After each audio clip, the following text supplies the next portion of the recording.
Hello, everyone. Thanks for tuning in. My name is Marty Caballero. I'm the managing editor at BevNET.com. I am joined here by Carol Ortenberg, the editor of NOSH.com. As you can see, we are here live in the flesh in Philadelphia for Natural Products Expo East 2022. We're just getting off the floor, or we're still on the floor, I should say, just finishing up our first day of coverage here. Certainly a lot to see, a lot to take in. So we're just getting a couple quick takes from the show floor. Carol, I would love to hear about just your main takeaways. What did you see on the floor here today? Sure. Well, transparency has always been important, as is short ingredient lists for natural food products.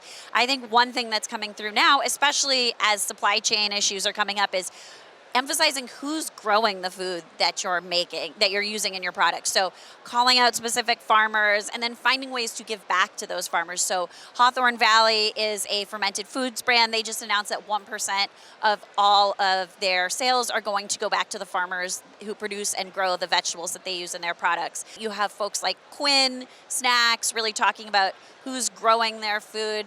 And, part of that may be out of necessity, that some of these brands are having to work with smaller farms in order to avoid supply chain struggles. But at the same time, it's become an excellent talking point to say, we know exactly where your food is coming from. The other thing is just comfort food, There's certainly a lot of healthy eating, but there's also a lot of, slightly incremental, better for you products. I think there's 3 new plant-based wings launching at the show. Jack and Annie's, as well as Blackbird Foods, both have their own wings launching.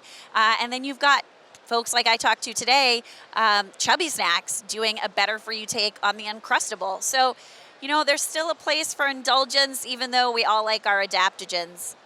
Marty, what about you? What'd you see at the show floor?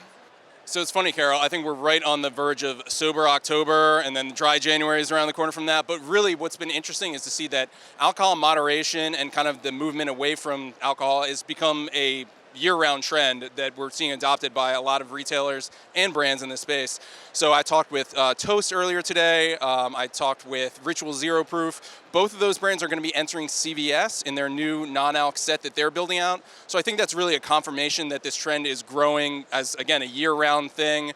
It's not just appealing to people who are maybe in recovery. It's really for people who want to moderate their alcohol no matter how much they're having. So there's a lot of legs and traction on that for sure. The other thing I saw, which is interesting, reminds me of the last magazine story we did on iced tea, which is called Life After Honest.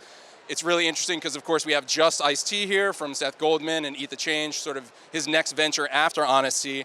But we're seeing a lot of brands sort of moving in to take some of the space that was left behind when Honest left with organic, fair trade products.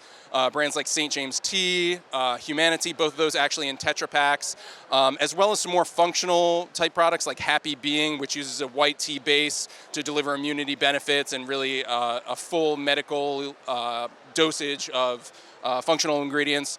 So fun to see some evolution in tea as well. For all of you guys following along at home or in your office, stay tuned to NOSH.com and BevNET.com for all of our podcasts, videos, and stories all about Expo East 2022.